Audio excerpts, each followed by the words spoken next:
Hello guys, it's me again, Mark, and now welcome to our edition of tech review something.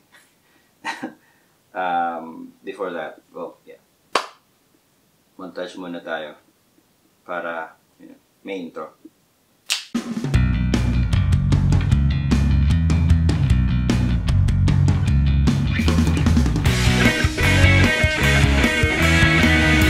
So, yeah,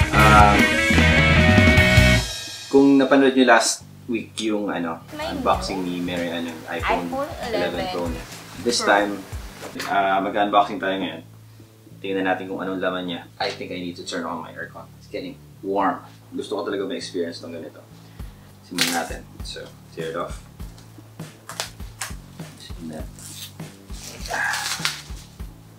So, surprise.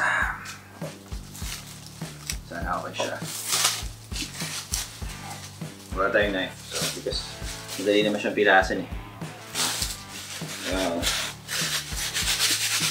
Ito, kasama sa binayaran namin itong packaging na. And gusto ko sana i-buksan yung aircon kasi yung electric fan kaso nakatapat sa camera, so I won't be doing that. I'll clean it up later. Whew. First time in 8 years, kakaroon ako ng bagong laptop. So, let's lift this up.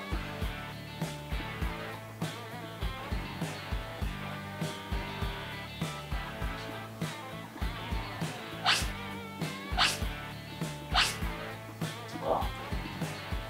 The box. Smells like deadly chemicals inside. It's thick. That's what you would expect from a Macbook packaging. Yeah, it's good. So, ito itatabi namin to kasi part siya ng binigyan namin. So, yan. Ito yung it's a 16-inch MacBook Pro. So, it's about as big as my old Lenovo.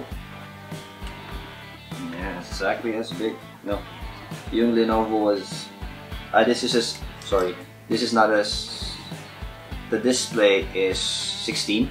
This one, but the body itself is about 17-inch across. So that makes it a little bit bigger. Pero malaki yung bezels nito. Makikita niyo, malaki yung bezels ng laptop. But this one has I think less than a centimeter bezel. So wow, this is heavy. This really looks premium. So man, you feel. Parang ayaw kong tanggalin sa plastic. Oh, ito yung nasa loob niya. So I'm gonna peel it off now. Oh God, this is nice. So I'm really going to peel it off now. Finish up. And I'd like you to meet my new workhorse. Kahapon, naghahanap kami ng sleeve para dito. Unfortunately, yung mga available sa market ngayon, power Mac centers, it's gonna be very expensive. Kasi it's like 7,700 baht. So it's about 15,000 pesos or somewhere in that ballpark yung presyo ng leather case na originally from Apple. So what I did is I called my favorite leather workshop and then I asked them to if they can make me a new one. Sila din yung gumawa nitong leather bag na to, which is a genuine cowhide leather. So I gave them my dimensions, the dimensions of this laptop. And buksan natin mamaya. Tingnan pa natin kung ano yung ibang content niya. So you have this. You have this laptop. Careful, it's brand new.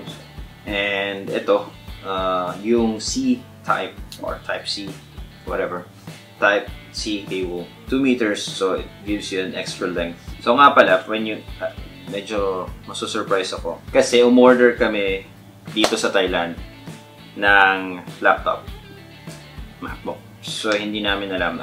If you can see here, all the instructions are in Thai. Kaya hopefully yung nandito, pag binuksan ko is English only. All these manuals here are in Thai. It's about like $200 cheaper here compared if you buy it in Philippines. Why? Tax. They have a sticker, but this time it's not white compared to what we used to have. This is a space gray Apple sticker. So we're gonna keep it there. And what else is inside? So wala na, yun lang. And yeah, ito yung nasa laman niya.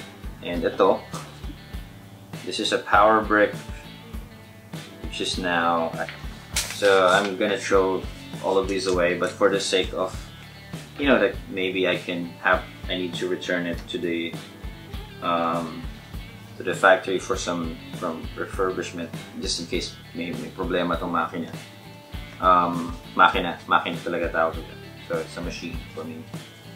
So I keep these plastics and these instruction manuals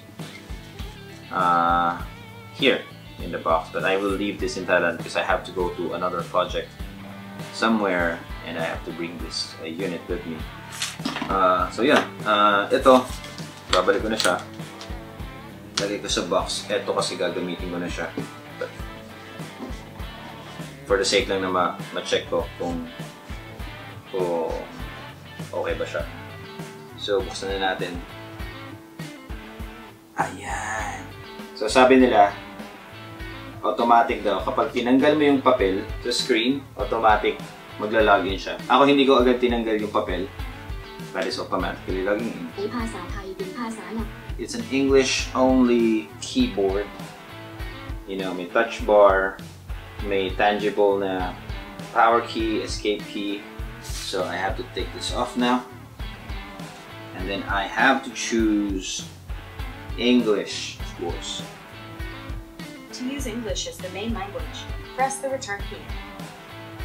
Return key, yeah. So I've been a Windows user for like all my life. This is my first ever MacBook. I need to get used to this. So return. So I will.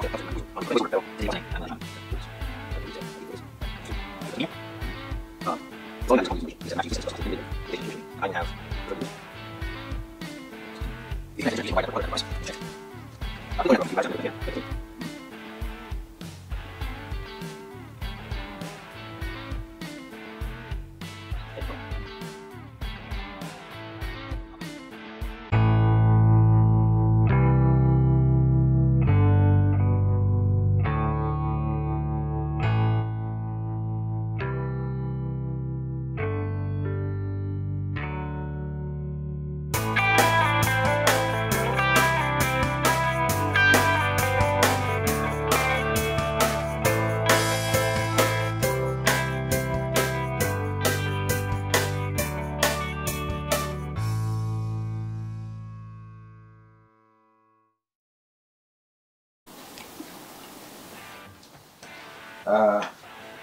So, yun guys, medyo nagsiset up ako ng gamit ng laptop. So, puputulin ko muna siya and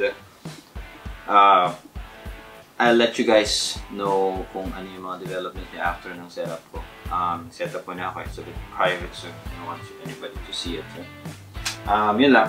At if you like this video, kung gusto nyo makapanood kung paano ko siya i-set up on the next video, just give a comment down below. If you like, maybe if you like some of the videos that we're doing right now, just give it a thumbs up. Maybe you can subscribe. Yeah. See you in the next video.